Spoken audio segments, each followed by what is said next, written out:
Hello Internet, welcome back to the Digital Age Monster Club. My name is Mark, and this is free play in Hyrule Warriors. Now, Hyrule Warriors is a Dynasty Warriors style game, but it's based on the Legend of Zelda universe. So it technically falls into the timeline, the series. It received some criticism because it wasn't a true Legend of Zelda game, or what's considered true. I very much enjoyed it. I've never done a warrior-style game before until I played this, and I was pleasantly surprised. It was fun. There were a lot of times when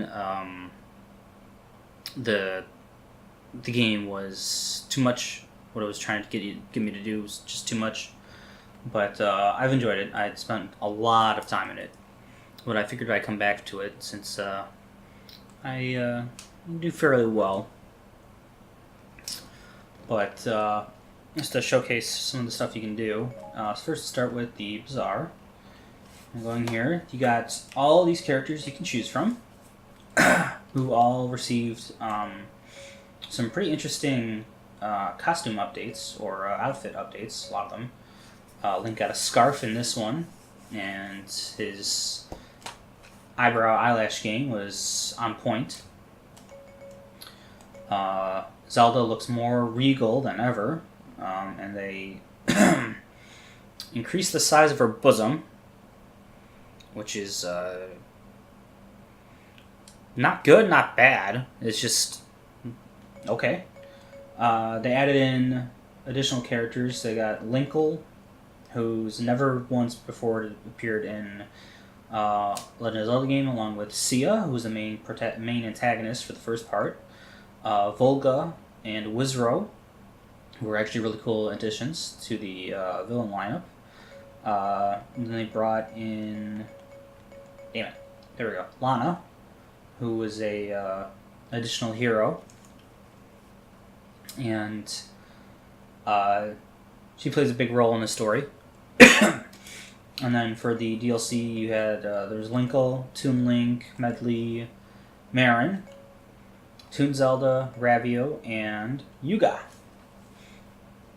And now it's just in the Wii U version. In the 3DS version, they also have Toon Zelda, and there might be somebody else. I can't remember. No one else has played that either as well. And very familiar other characters: Zant, Girahim, Minda, Agatha, which it was an interesting choice because she didn't seem to play that big a role. Ruto and Darunia, Sheik, Impa. First time you actually get to see Impa's real skills other than Skyward Sword. Young Link, who gets to do his Majora's Mask kick-ass game style with the Furious deity mask.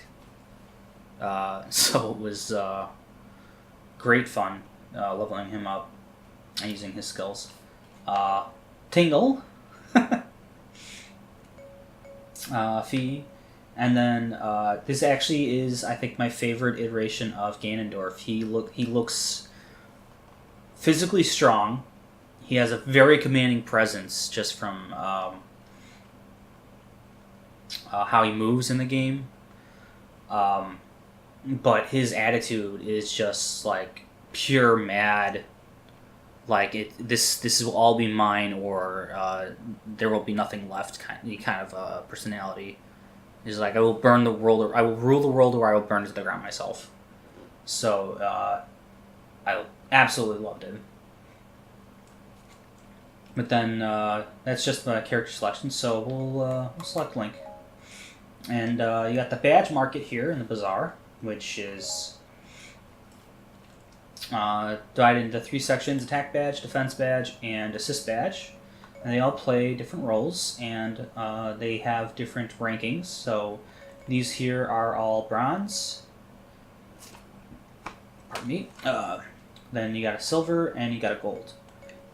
And the rankings basically refer to which materials that you need So I got Lizaful Scales, which are fairly common drops. But this one you have Ganondorf's Gauntlet and King Dodongo's Claws, which are the guaranteed minimum drop from defeating those monsters. But then you have, for the gold, you have Ganondorf's Jewel, which is a rare drop. So there's only I'm not sure of the number. I'm not even going to hazard a guess. I don't want to get your hopes too high or low.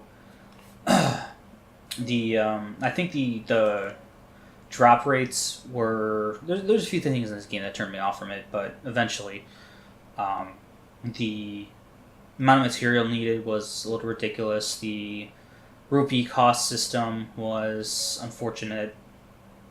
The massive number of characters made it difficult to consistently grind with or level up in a proper way that felt like you were accomplishing something.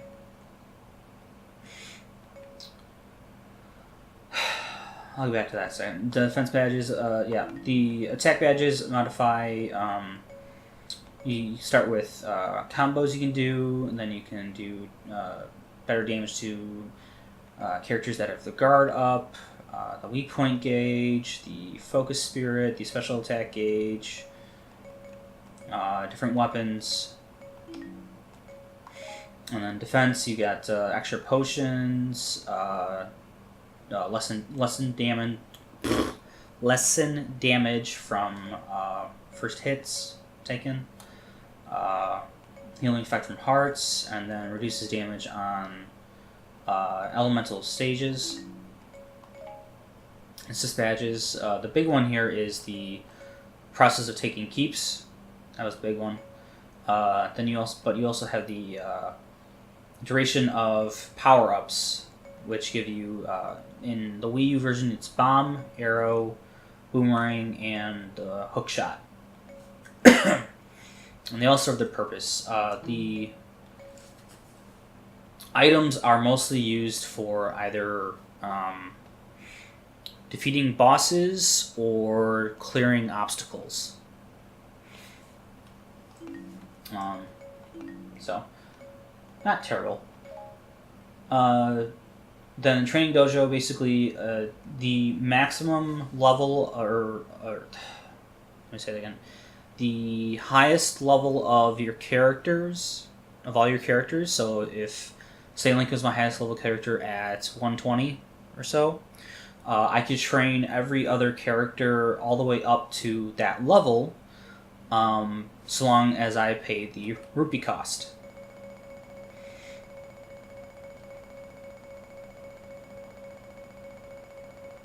And this does not stop.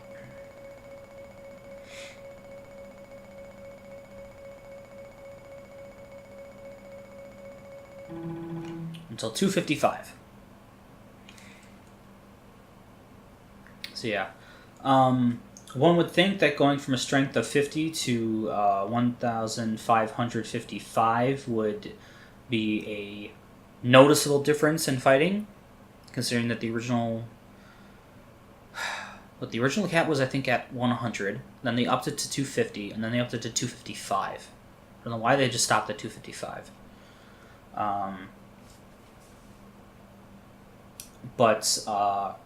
The rupee cost for training characters is ridiculous. Especially since the last time I played this, your maximum rupee count maxed out at 9,999,999, which is literally just one shy of a 10 million, which made no goddamn sense. It was very annoying. But to give you an example, there was a mission that I was having immense difficulty with, and I had stopped that mission, leveled up my character I was using, which was Link, it was Link or Darunia, whatever, and I added like 300, 400 attack points, whatever, this strength, whatever. Went back to the mission, I was doing the exact same amount of damage. It was infuriating. I was ready to send an email to Nintendo saying, this is ridiculous to have this system in when it doesn't change anything. Please fix it. And then the next update, that specific mission at least got immensely easier at the next time I tried playing it. So, this game came out 2014, 15. So it's been a few years. And then the apothecary, you can make different potions, basically. And they all have different effects. They do require materials. Not specific materials, but they require specific rank materials. So the more valuable ones, like Special Skill 2, requires one rare material, which is a lot to ask for. And then there is a rupee cost as well. But then some of the potions they put in during the after the launch updates, like these ones here, SP Replenishing, XP Accelerator, typically high cost and high material count, but man, are they powerful. And then the smithy is an interesting thing. There are 3 different tiers of weapons that you acquire.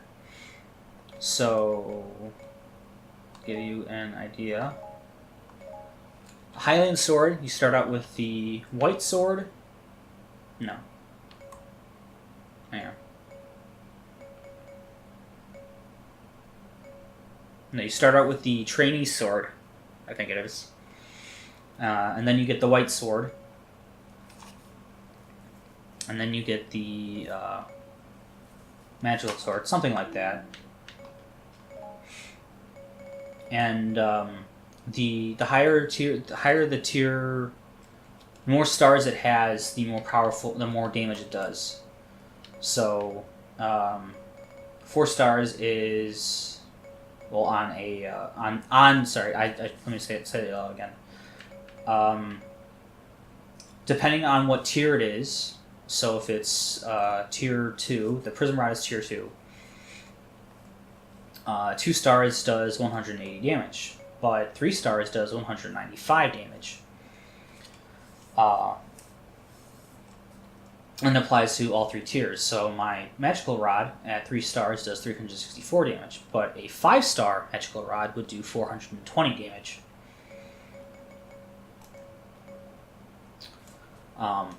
And then they did weapon skins, which just count as the same weapon, it's just a different look. So they got 8 bits. Well, they're pretty much all 8 bits. And then they have actual skills in it. So the Magic Rod is a fire-based weapon, so you can get Fire Plus. And then slots is increases the chance of more slots weapons that get dropped, because that happens in battles sometimes from defeating enemies. Hearts drop more easily. You got things like the combos that you pull off get a attack boost.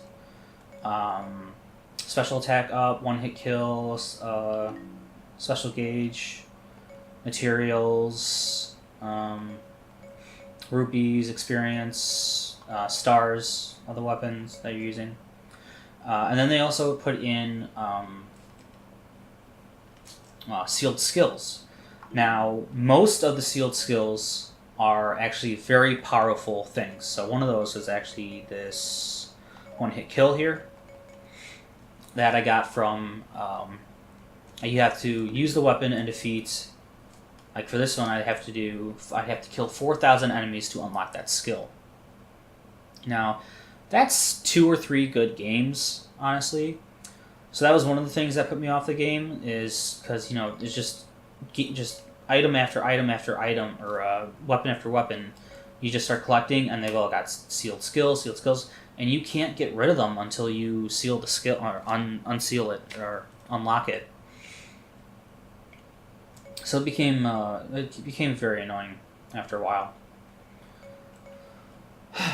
and you can't just like use rupees to do it or give up materials to unlock it. It would have been a worthwhile sacrifice.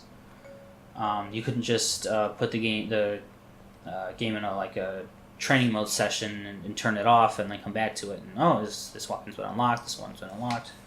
No, the game doesn't have that. The higher tier weapons or like the 3-tier weapons with the 5 stars and the 8 slots and fully decked out, and your character can just wreck a field. It is quite fun, but it is a lot of time spent to do that. Then you can also remove skills from the weapons, which is literally just taking them out. Fuse weapons was to take a skill from one weapon and put it into another. Praise skills allows you to check the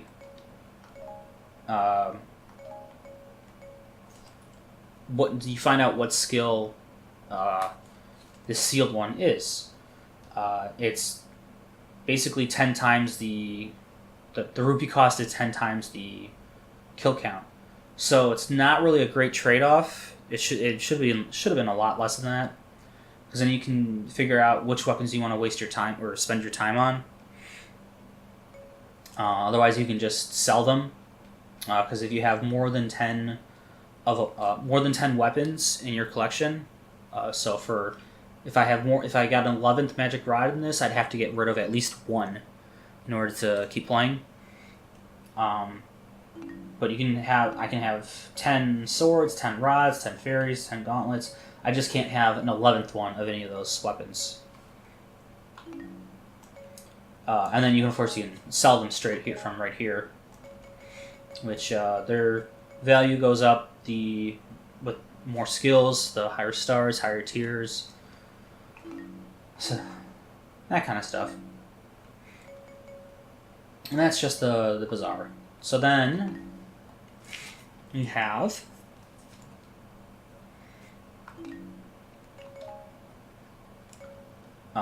adventure map. No, hang on.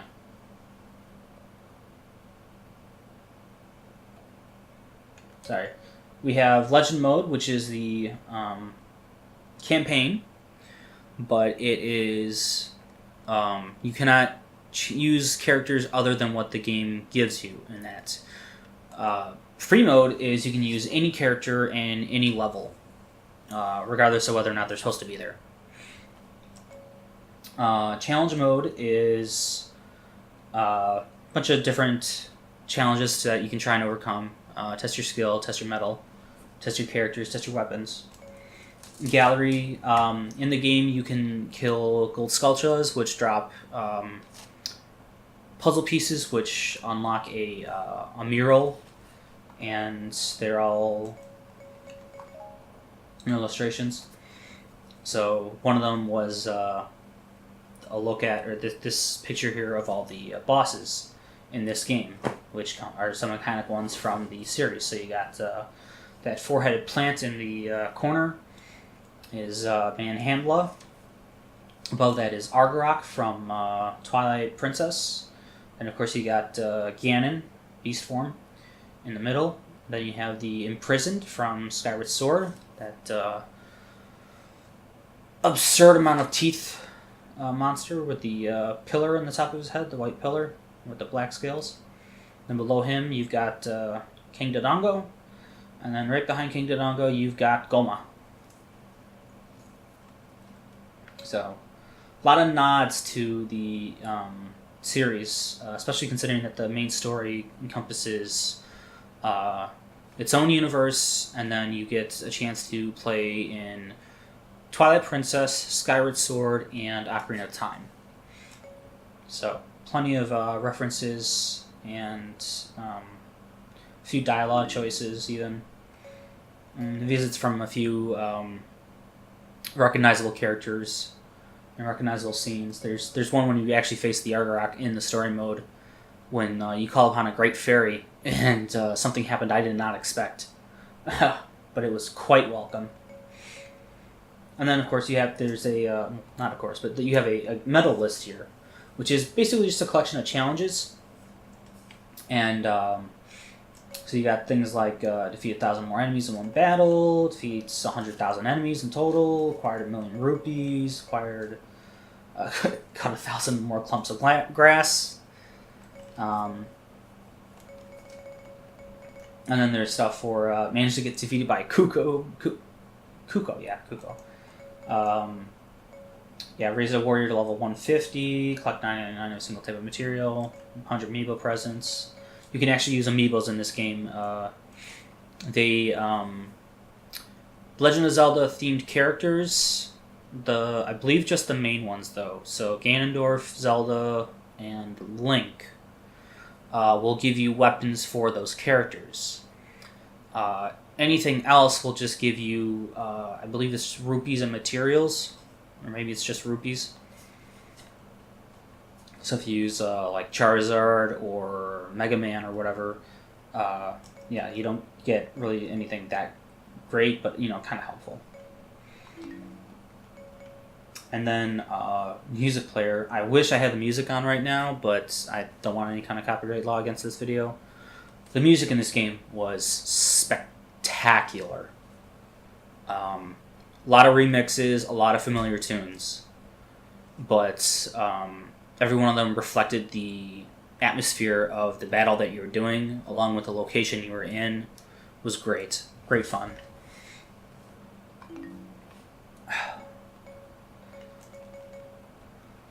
Alright, so then there's also, after the main story, you get access to Adventure Mode, and in Adventure Mode you can unlock outfits, some of the villain characters, I think, were in there. But the big one was a lot of the second and third tier weapons were only available to be unlocked in Adventure Mode. So that was the big one. And then you have the updates. It gave you the Master Quest map, which is a lot more tougher challenges. The Twilight map, which reflected Twilight Princess, and the Termina map, which reflected Majora's Mask. And they all have different mechanics in the game. For example, in the Termina map, you had a counter at the top of the screen, which indicated how many hours left, which is literally how many turns left, before the moon fell to the map and reset everything. So it reset all the spaces that you had unlocked, but not what you cleared it out as. So if you gold medaled a square, and then the moon fell, the square would still be cleared out as gold, but you just wouldn't be able to go straight to that square immediately. You'd have to play that battle all over again. And then in the map, to give you an idea, you have different items that you can get from winning battles. So in the top corner of the screen, you've got the compass, the candle, the power bracelet, the digging mitt, the raft, the recorder, which is the flute, bombs, a ladder, water bomb, bow, no, sorry, that's ice arrow, hook shot, and the harp. And on the maps, I should go to the other map.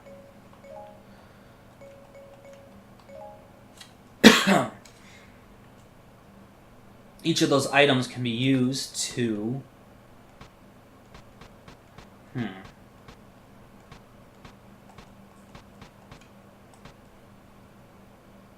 I cleared out more of this map than I remembered. Huh.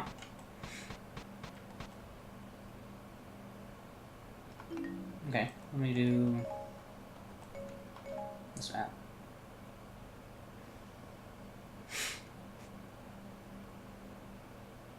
Or this one that I remember. Jeez Louise. Okay, so like this. In order to get access to this square, I have to get an A rank on this map. But and that symbol on there underneath the Sheikah icon is there's a weapon unlock that I can get there.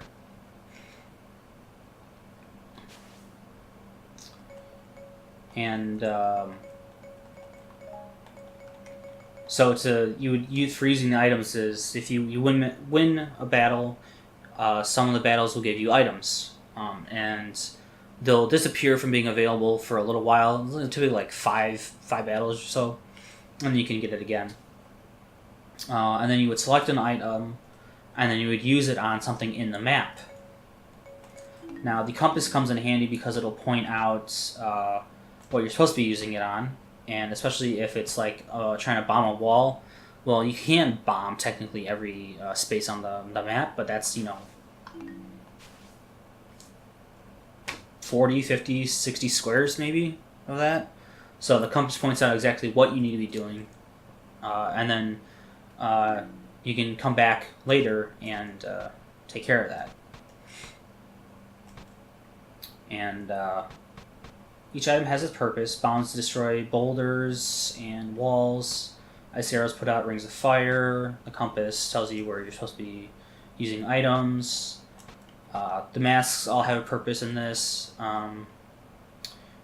Hookshot brings you to hookshot targets. The heart was used on butterflies. The recorder was used on little ponds. So there's different kinds of things that you could do. It was a great adventure, was doing all that stuff. But I think I've talked long enough. So I'm going to do actually some of the rewards maps that I did not do at all. And so this one is Unity, and you face a bunch of allies, or friendly characters from the game. So recommended. So why not? Let's do. Oh, not Furious. It's level 1 is Fierce, level 2 is Furious, and level 3 is Vengeful.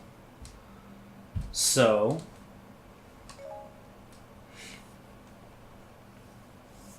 here we go. Item card descriptions.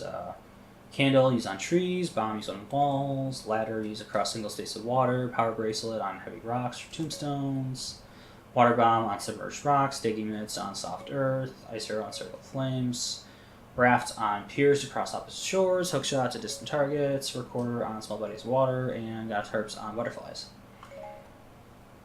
That's for the main adventure mode. The items change for each the different maps, and including the 3DS version, there was the Wind Waker map, which had different things that were all based on that game. So like the crane, the Baton of Winds, the boomerang. You use that? No, the arrow. The bow and arrow used on cyclones. Boomerang used on Octoroks.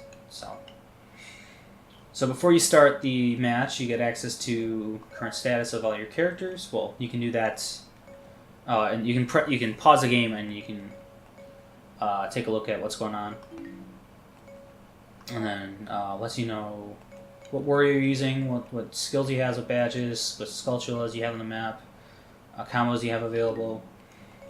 You can access tutorials, which would take you directly out of the match, but it would take you straight to tutorials.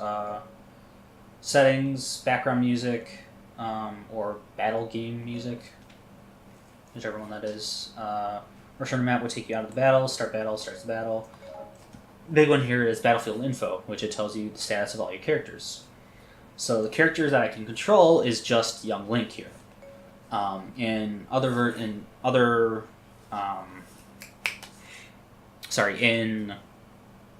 Legend mode and free mode, you can sometimes switch between different characters. So you could go to this screen, and you would be able to switch between characters in an instant. And I also gets to show me my allied characters, so these Hylian captains down here, and Link's in my base. The green line's pointing to the allied base. If I lose that, I lose. Or if Link falls, I lose. And on that map, all the that blue square right below me, that is a keep. and keeps will over time they will spawn raid captains, which will try to go to other keeps and take those over. But you can do those manually, so you know they're there. Use them as you will. But then in the if you see the other castle icon with the yellow symbol above it, that's actually a fairy shield. So there's a fairy icon that pops up right there, and if I collect that fairy and then go to the castle, the enemy castle, and I use the fairy in there, it will dispel that barrier. Because if I do not, while I am in that castle with that barrier active, I will take damage slowly. So.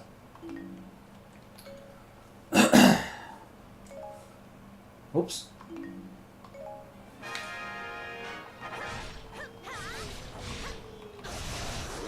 And this is how I kick your ass.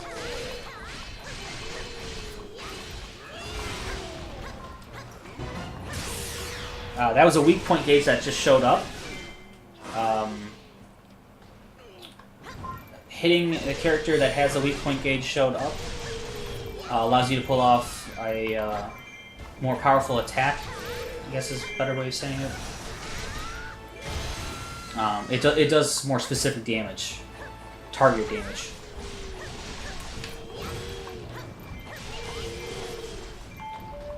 Whoop.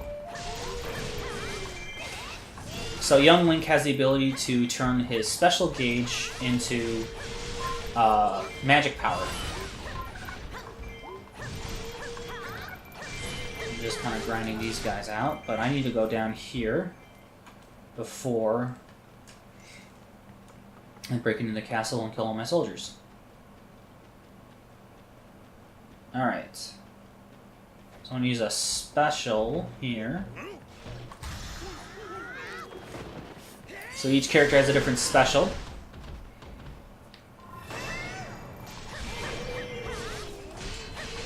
Defeating enemies helps to increase your special gauge, but magic can only be gained either through special circumstances or finding magic potion bottles.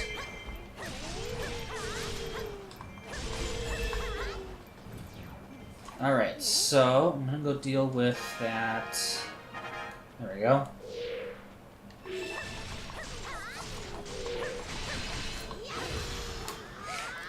All you guys can just go away.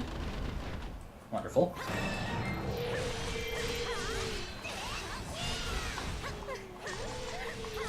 So characters that you face actually will do some of their specific combos. She was actually setting up for one right there that I interrupted. But once they finish them, the more powerful ones, they will present a weak point that you can hit them during. That's the sound for it, actually. That da-dum. That's the sound of their weak point gauge appearing. All right.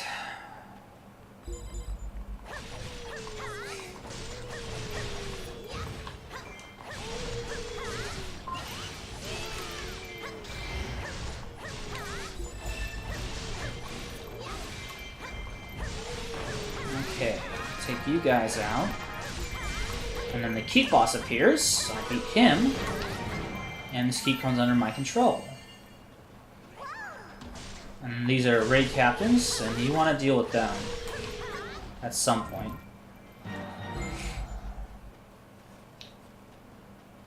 Alright, across this bridge to keep.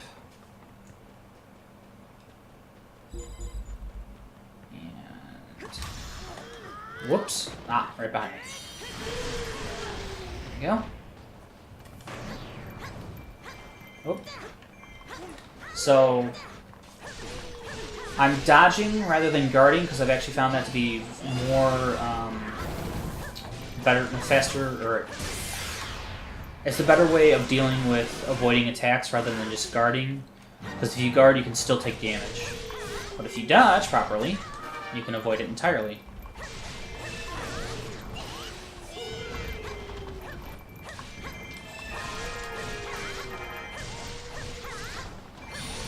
I'm gonna clear out as many of these enemies as I can right now.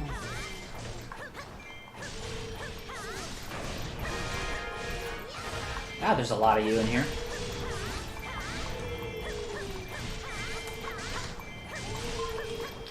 When the game first came out, I thought I had to manually pick up all the material drops.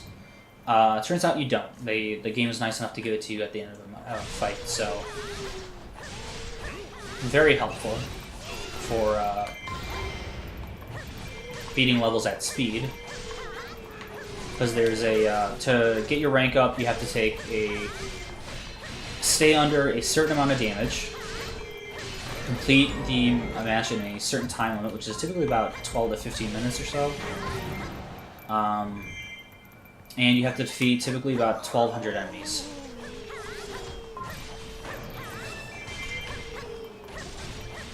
So I'm at 1,000 already, and I believe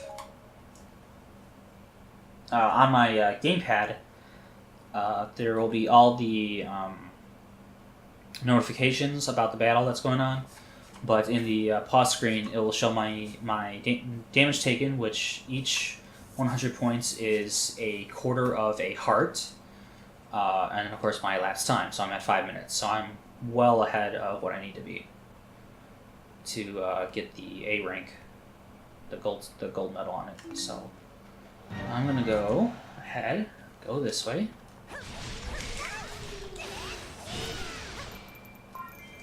Capture this keep.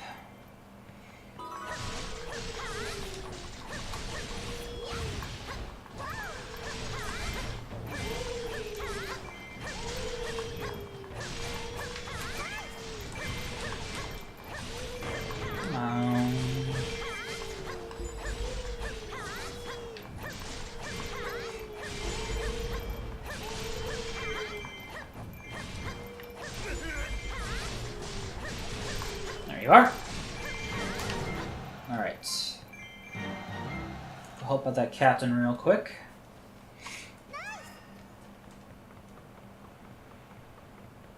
So my raid captains and their raid captains are having a skirt.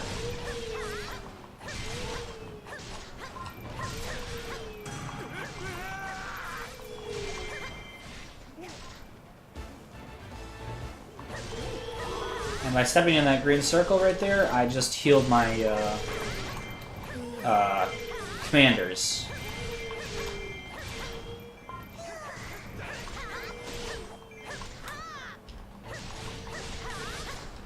So then in the keeps you'll find pots. So basic brown pots typically hold either item power-ups or rupees. Green pots hold magic. Yellow pots hold special gauge increasers, which are Triforce pieces. And then red pots hold hearts. You guys need to get out of here. This is my base.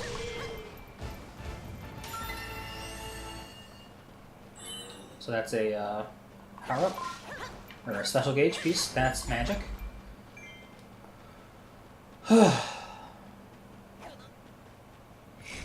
You are testing my patience here, you know that? Bombs are great for clearing out keeps and groups of enemies. The powered-up, or the powered-up bombs, I should say. The powered-up arrows, which count as light arrows, they just do damage over a bigger area as well, but it's arrow format, so it's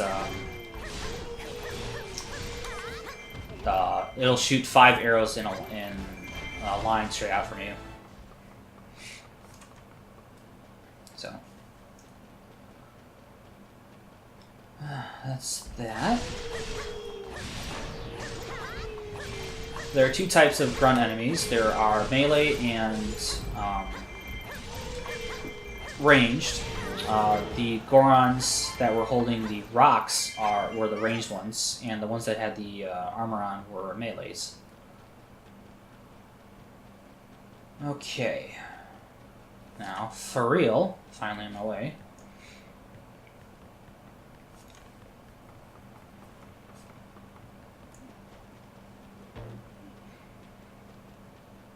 Okay.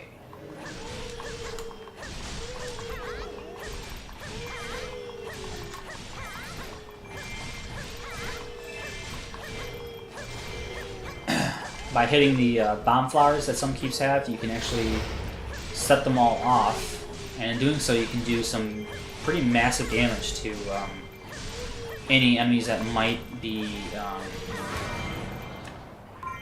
standing next to them. Now, fairies, good and bad. They're a good game mechanic, but unfortunately you have to physically run over them in order to pick them up. There have been many a battle where I have thought I'd picked them up and found out later I did not. So, whoops. There we go. Whoops. That was the wrong button.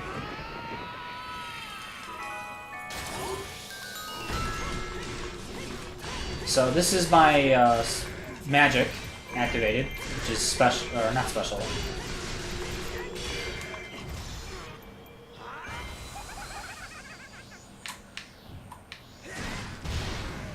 I missed it. My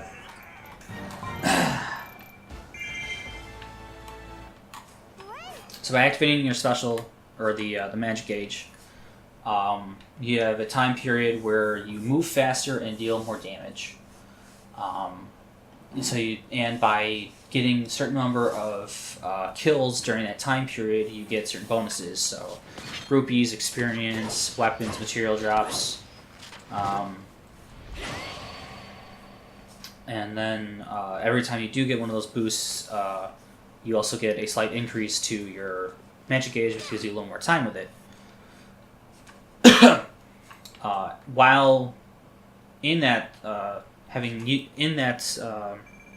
state, if you press A, you can do a special attack, or an ultimate attack if you want, which will activate the weak point gauges of any boss or hero character or villain character that is in range of it.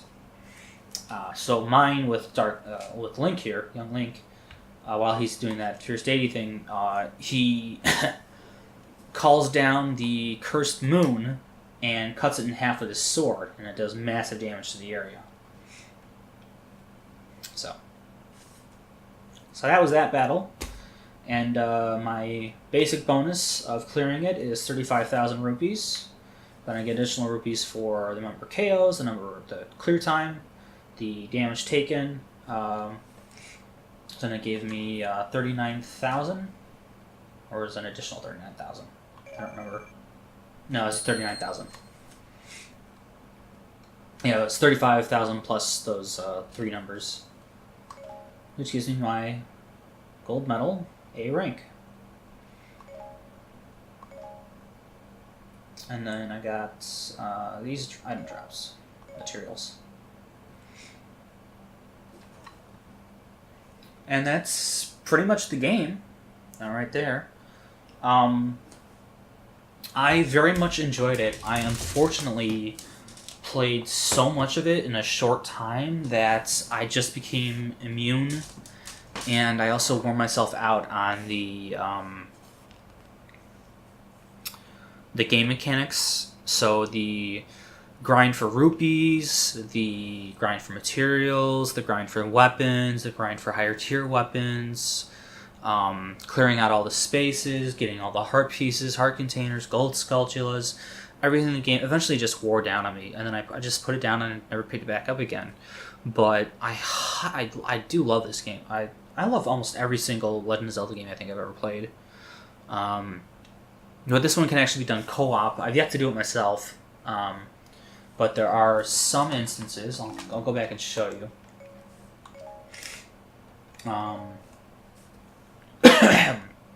if you connect to the network online, you can encounter other hero characters.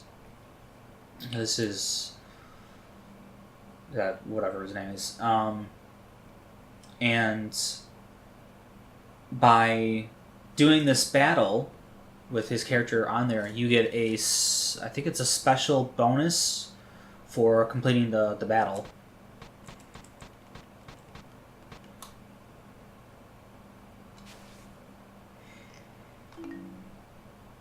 I can't remember. It's been a while, but it's something like that. And your characters go into other players' worlds and do the same thing. But that's that. So a lot of great fun. The story itself actually was very interesting. They tied in the different storylines. All the characters had a moment. I really felt like I connected with the characters, or I empathized with most of them. So they made it a good story. They made it worth playing, for me at least. And that's, I think, the most important thing of any good game, is to have a good story. But I think that's it for now. So we'll do it for this video. So thank you for joining. And I hope you enjoyed the video. Hope I gave you a good look into what this game is and what it does. And I hope you come back for more videos. But until that happens, take care.